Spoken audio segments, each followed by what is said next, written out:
Well, a taxpayer-funded program created to keep people in their homes with their lights on has helped roughly 20,000 Charlotteans over the pandemic. But a Where's the Money investigation found most people who applied for the help didn't get it.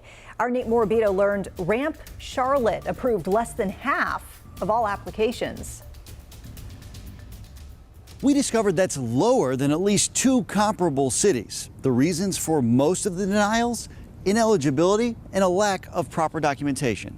Spend a few minutes with Tressie Arnold outside her church. Got behind on the rent a couple of months because I'm raising my two grandsons. And you'll quickly learn this grandmother's priorities are her faith and her two grandsons. Yeah, I want to be out in the street with my grandkids. I need somewhere to stay. It's too cold for that.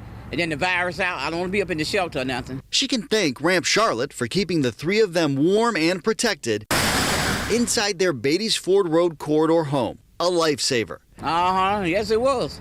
That was a good deal right there. Especially when you consider for every 4 people like Arnold approved for money, RAMP Charlotte denied another 6 applicants. So you must feel grateful that you were one of the ones. Yes, I am. I was real grateful. God worked that out.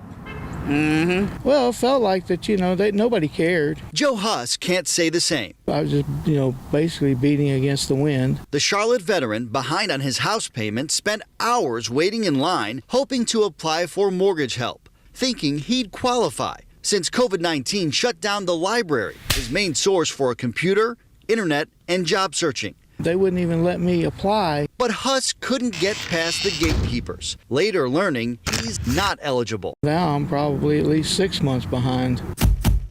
Many more found that out too, after they applied, considered ineligible since they didn't experience pandemic-related events. RAMP Charlotte denied others for failing to turn in the required documents. The City of Charlotte reports RAMP Charlotte has approved 42% of all CARES Act funded applications and 45% of all emergency rental assistance funded applications, described as a strong level of approval and assistance activity. The city seems to think that's pretty good.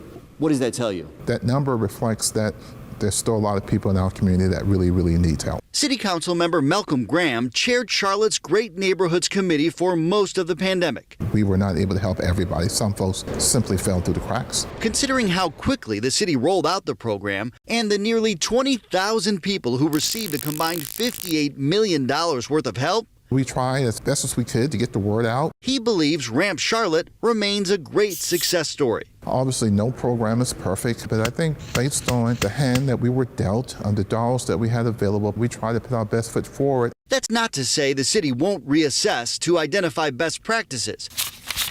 But Graham believes any shortfalls shouldn't detract from the positives, which include the fact that another $600,000 in reallocated rental help is on the way. I think we're best in class in terms of how we responded to the crisis. The numbers show Charlotte's approval rate is actually lower than 2 comparable cities we surveyed, Nashville and Columbus. Both have received fewer applications, but Nashville's approved about half, and Columbus even more, 67% so far. It's hard when you just get one check once a month. You know how that is. For those like Tressie Arnold who did qualify and did provide the needed paperwork, I didn't have to worry about nothing getting up.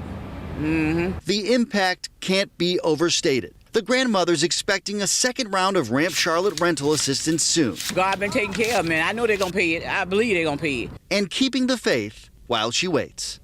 The organization paid to administer the program, Dream Key Partners, declined an on-camera interview for this story, saying we'd need to provide questions in advance, which is against WCNC Charlotte's policy.